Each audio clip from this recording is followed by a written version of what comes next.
John Griffith Cheney grew up in a poor family, but he didn't let that stop him. He worked hard as a child and teen, but realized that books were his salvation. He developed a voracious appetite for books, which fueled his desire to write. And write he did. Today we know him as author Jack London. Aside from his literary achievements, he was a man's man, living more life and adventure in his 40 years than most men in their 80s. On this episode of History Hunters, Sarah and I will check out the vast California ranch where Jack London lived, farmed, rode horses, wrote novels, passed away, and where he's now buried.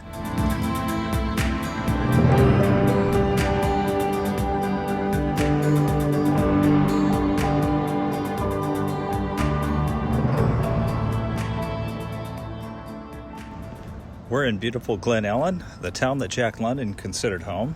Jack London would have known this building as the Hotel Chevet, built in 1906. Right there is a sign to the Binziger Family Winery. Now, I'm a Binziger, but that's not my family. I think they're distant cousins or something. And I've only been to the winery once, but we can't fit a visit in today. When French immigrant Joshua Chevet built this brick building in 1905, there was a wooden saloon next door, and Jack London liked to hang out and drink there. Jack London is still an important part of this town, as you can see on this window of the new saloon. London was introduced to Glen Ellen in 1903 when he brought his wife and children to stay at a place called the Wake Robin Lodge.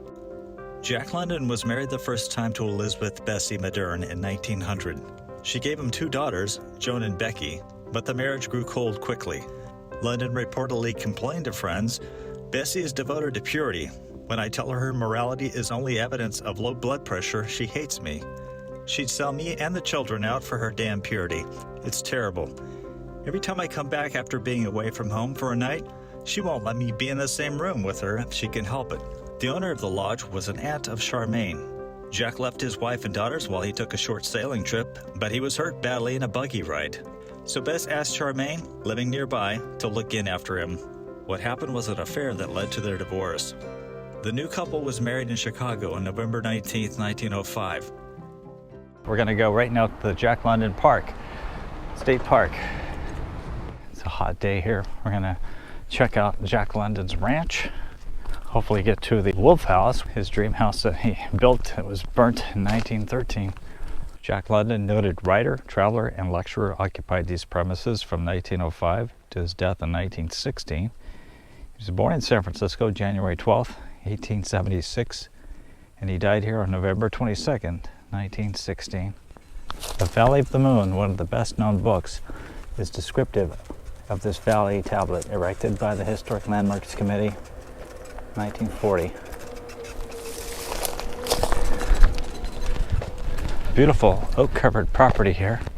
Jack London was, of course, one of the most famous writers of the turn of the century here in America. He wrote Call of the Wild and a number of other novels based on his experiences. He spent some time up in the Klondike area during the gold rush of his era, and he wrote about his experiences up there.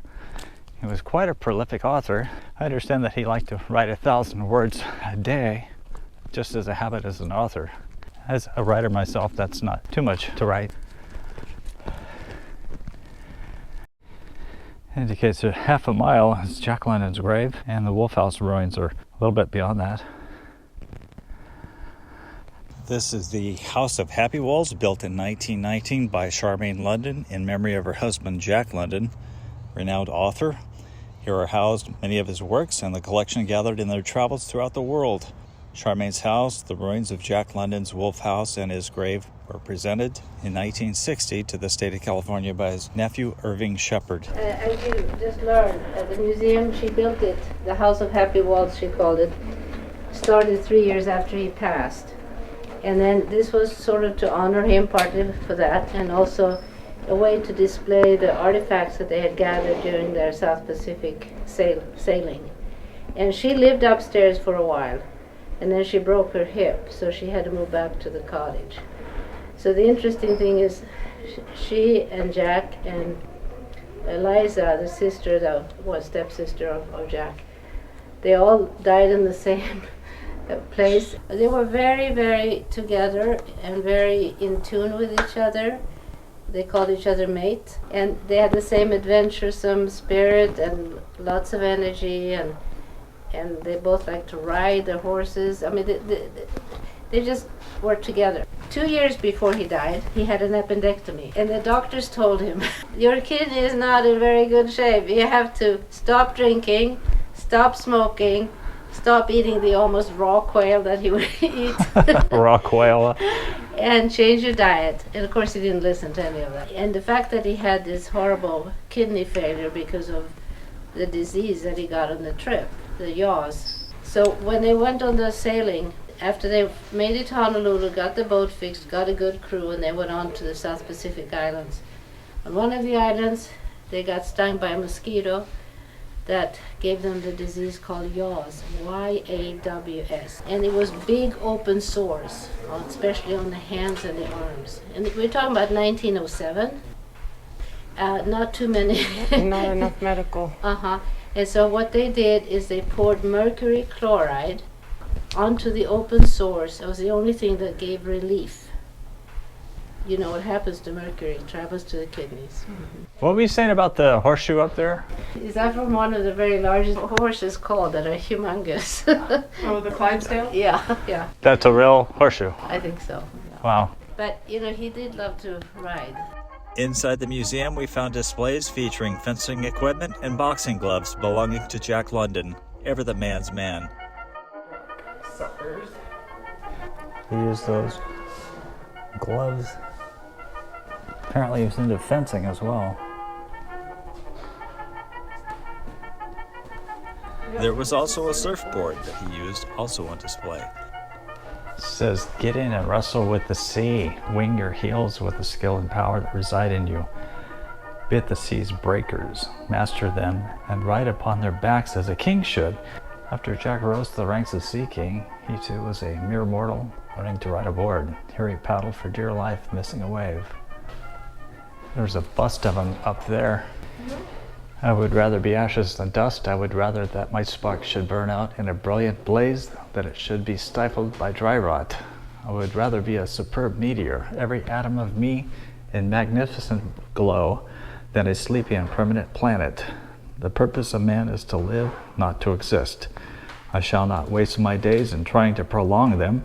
I shall use my time. And here's a stack of books that he wrote, including White Fang, Call of the Wild, Valley of the Moon, that he wrote here. Perhaps the most famous picture of him right there. Those boats go? Looks like this is probably pieces of his ship that he had built here. The Snark, yep, he had built the Snark, his own ship. That's the bell from it. There he is riding. See him riding on board the ship. Yeah, that's his camera that he used. He liked to take pictures, especially when he was out on assignment as well. There's his hat right there, Jack London's hat. Some of the china that they owned. So apparently Charmaine did not like wooden appliances or fixtures, and she had it removed and had this one made. She went to San Francisco for this. They found this grand green sink that you see today. She noted in her diary that the jade sink is beyond her dreams. Jack London did not get to see this house because it was built after he died.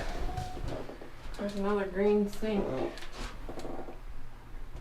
Must have been her bathroom. Naked lady artwork up there. More of her clothing. And why does it look like there's a devil on the wall up there? It almost looks like John Steinbeck as a devil. Upstairs, Sarah and I found a number of personal mementos belonging to Jack and Charmaine. There was a riding saddle, a pocket watch belonging to Jack, and a baby booty that was intended for her child, which they lost. Also on display, a handwritten letter in which Jack mentioned the stork visiting. And there was also the typewriter used by both of them to pound out stories. It's my kind of lady. Why? Because she defied every expectation of the Victorian female. She was bold and free. That's it. Soul of a rebel. Mm-hmm. Her behavior was shocking, yet influential. Every bit Jack's equal in terms of adventure and intellect. She redefined a woman's place. She was up there writing.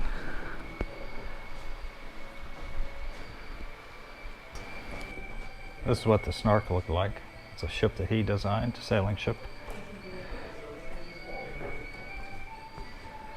It says there that they sailed with phonograph records and played records on their journeys. Huh. Often play their music for native islanders as a gesture of friendliness and goodwill. A globe detailing the London's intended sail around the world intrigued both me and Sarah. It was a journey plagued with problems for the Snark. The small ship set sail from the San Francisco Bay on April 23, 1907, headed straight for Hawaii. The couple and inexperienced crew were uncertain of their location at times, and the hull leaked. After 27 stressful days on the sea, they rounded Diamond Head on Oahu. They spent months touring the islands, even visiting a leper colony on Molokai. The Snark left Hilo, Hawaii on October 7th, headed for the Marquesas Islands. The London skipped across the Pacific to locations such as Tahiti, Bora Bora, Pago Pago, the Fiji Islands, and Tanna on July 7, 1908, when the sailing stopped.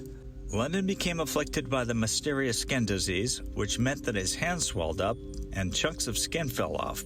Without his hands, he could not write and earn the money to fund the voyage, and after seeking medical advice, he was urged to abandon the trip. The solid lines represent the path taken. The broken lines represented where they intended to go before getting ill from the yaws the docent told us about. The journey ended in Sydney, Australia, where Jack London spent 5 months in the hospital where doctors were confounded over his malady. The Londons abandoned the Snark, never to board it again, and sailed back to California aboard a commercial passenger ship. No, it was Jack London's last words to Charmaine were, "Thank God you're not afraid of anything." Is that good or bad? Well, that's his way of not saying, "I know you're going to be okay," because you're not afraid of anything. Yeah.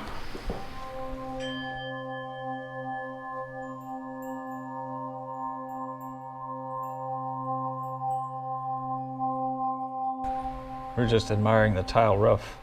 Looks like the original tile. Some of it's broke. All right, so I think we're gonna try to walk to the Wolf House and then walk to his gravesite. So we're taking this beautiful walk. Unfortunately, it's a little hot today. It's July, what do you expect? And that house is pretty incredible, but we're gonna go to the Wolf House. It was a house that Jack London built. I think he started building it in 1912, 1911. And just before it was finished, it caught fire. Later, they took a group of forensic fire experts down here in 1995, and they discovered that it was probably started when the workers left some rags that were soaked in linseed oil, and it was spontaneous combustion. Spontaneous combustion, like sun can just hit it and it goes up in flames? Yeah, I think it was August that the fire took place. Wait, come back. I need you. She needs me. We're going down this trail. It's paved, but it's. You wearing your good shoes or your bad shoes? These are good, comfortable shoes, but ow, I hurt from yesterday's trekking around the bay. Or, well, what was it? The Cove or something? The Cove. Yes, Fort Ross. Fort Ross Cove yesterday. Rock almost got me. Me too. Ow. Dripping sweat.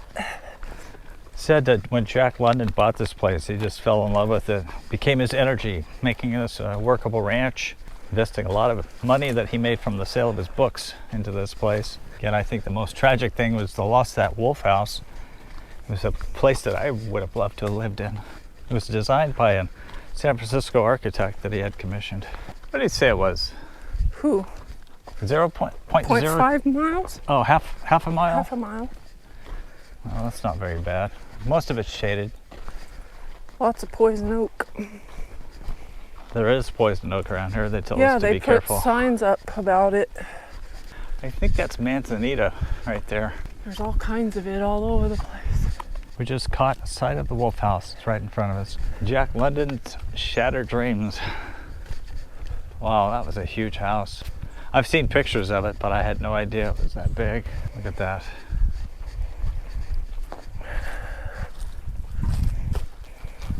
I know what that sign says, and I typically know what Sarah does. Ignores the signs. What sign? I'm not gonna go in there, I'll get in trouble. Although I'd like to.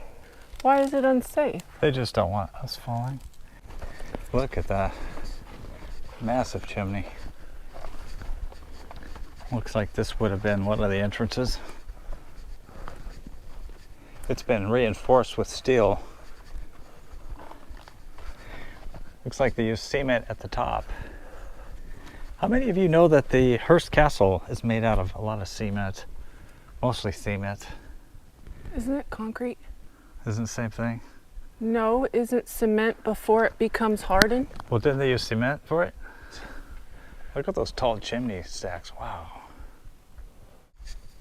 Amazing. I think that Jack London had entered this house. He was preparing to move into it. It's like they use, it's like steel plates to hold up the headers. Crazy. Massive.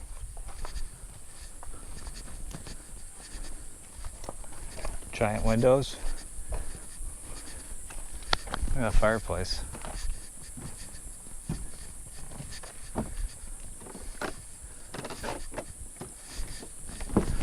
Okay, we can go up the stairs here.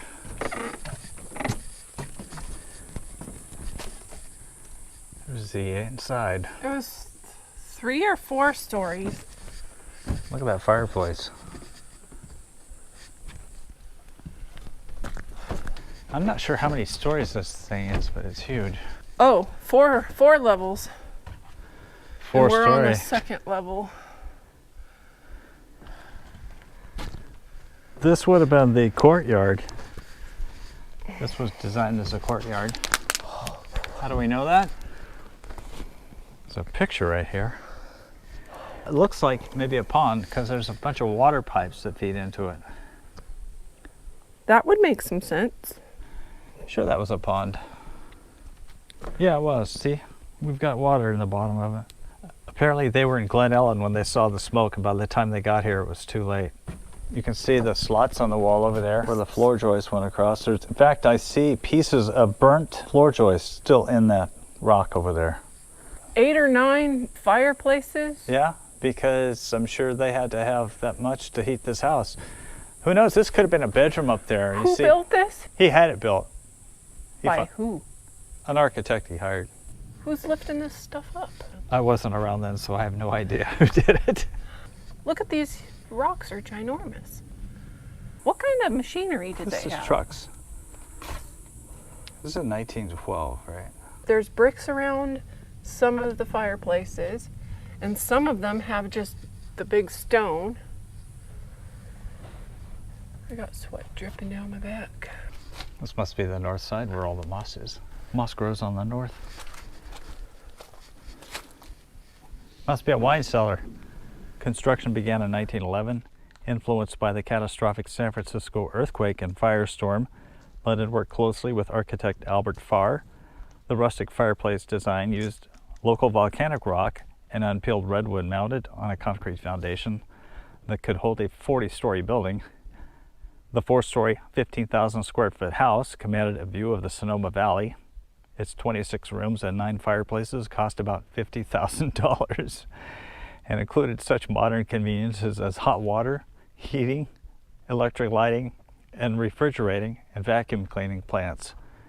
Tragically, a month before the Londons were to move in, August 22nd, 1913, a fire probably caused by spontaneous combustion destroyed the home. It was a very quick fire that had devastated London. The walls are standing, and I shall rebuild. But suffering from poor health, London never recovered from the blow. 3 years later, at the age of 40, he died of kidney failure. There's a picture of him right there. I am building my dream house on my dream ranch. My house will be standing, act of God permitting, for 1,000 years. Wolf House got its name from Jack's nickname London and became famous by writing about wolves.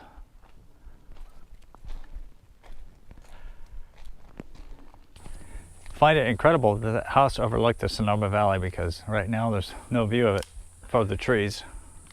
So we're gonna check out Jack London's grave. It's this way. It's actually cremated, and his cremains are buried underneath a rock that was one of his favorite rocks. Charmaine joined him there in 1955 after she passed away. Said that the graves of the Greenlaw children inspired Jack London to request that his ashes might someday lie next to John and Lily Greenlaw. Scottish and Irish immigrants lived on this land in the 1870s. John, a shipbuilder, tried his hand at ranching by planting a vineyard. Ultimately, a disease caused by a root louse infected the vineyard as well as many across California and Europe, causing a disastrous grapevine epidemic. He abandoned his dream, moved his family, leaving behind the 2 children's graves. Here's about a week before he died in 1916. Doesn't look too ill. And this talks about his first visit to the spot about 1905, and he revisited it in his novel Burning Daylight in 1910. He came abruptly upon the cypresses. They were enclosed in a small square of ancient fence.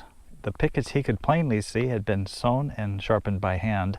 Inside were mounds of 2 children's graves, 2 wooden headboards, likewise hand-hewn, told the story Little David, born in 1855, died 1859, and Little Lily, born 1853 and died in 1860. Oh, he's under a rock? Yeah. Well, here we go, folks. It's hard to believe that author Jack London, whose works included Call of the Wild, that was recently turned into a movie, is buried right here. I think one of the greatest authors of all time is underneath this moss-covered boulder. Charmaine followed in 1955. She died in January of that year. They must have somehow lifted that boulder up to place their cremains underneath it. Charmaine was an author in her own right. She wrote a biography about her husband, and she also wrote some nonfiction of her own. She was kind of legendary for her sexual exploits. In fact, one of the men that she had an affair with was the magician Harry Houdini, and she was quite liberated in that regard. She tried to keep her affairs discreet. She got ill 3 years before she passed, and she passed away, and she wanted to be buried next to Jack. Quite a little gravesite here. When I went to the grave of Elvis Presley, my mother thought that the grave was too small to contain the remains of such a great person. And I kind of feel that same way when I look at this stone here. This giant boulder contains the remains of Jack London. The park brochure states that the remains of London were placed in a copper urn that was dropped into a tile-lined hole in the ground, and it was sealed with concrete, and then the boulder was placed on top of it. Charmaine was here for the burial, of course, and wrote that the day was gloomy, but at the end of the ceremony, quote, "a great flood of sun glow spilled upon us from a break in the leaden sky." It's just amazing life that he led. 40 years old when he passed away. He had so much more life to live. Jack London had visited these graves of the Greenlaw children. They lived here prior, and he thought this would be a great place to be buried. Looks like David's over there on the left. Lily's on the right. As you can see, the Greenlaw graves are right here. Jack London's over here.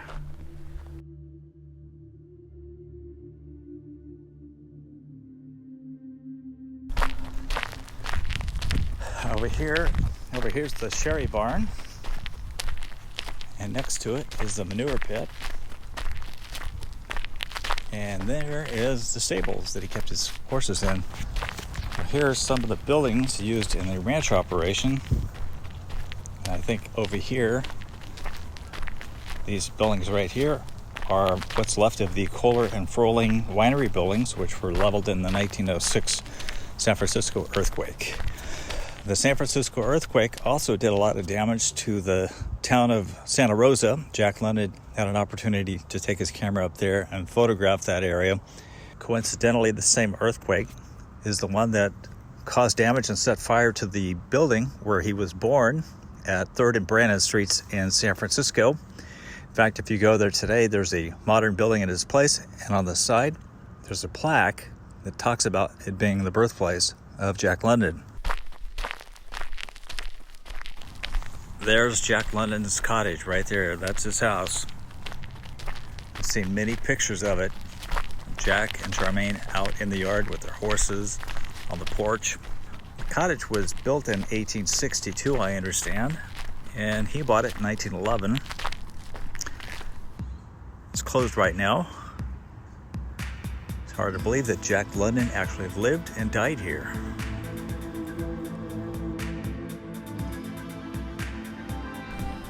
It's like some woodpeckers have gotten a hold of it up there or something.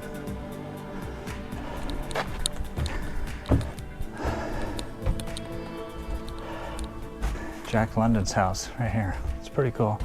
The glass is very old. It's warped.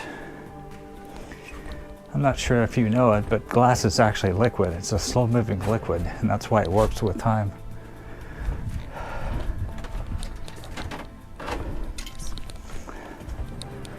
Let's go around to the front of the house. Go all the way around the house. It's hard to think Jack London, his wife, came down those stairs just like I did. Let's go around the house this way. I've seen pictures where there used to be a large tree back here. I think a big oak tree 100 years ago. It's not here anymore. Beautiful house, really.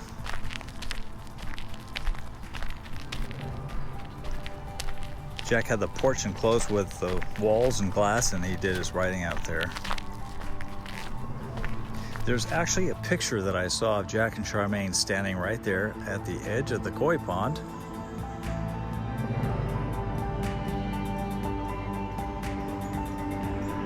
There's actually fish in that pond still. Those are the same steps which the London sat on. I'm just in awe of such historical places like this. So this is where Jack would often write, just looking through the window because nothing is open right now. If you notice, there's like little pieces of paper clipped to a string. That's how Jack London used to keep notes. Whenever he was inspired to write them down, he'd just hang them on the line there. Let's peek inside of Charmaine's veranda. I understand that Jack actually died in this room. One can only speculate what works of Jack London the world was denied when his heart stopped beating on November 22nd, 1916. Dying with him was the chance to add to his collection of more than 50 fiction and nonfiction books. But as the world has seen time and time again, many of the world's creative geniuses are cut short by their excesses. Alexander Solzhenitsyn once said, "Some are bound to die young. By dying young, a person stays young in people's memory. If he burns brightly before he dies, his brightness shines for all time."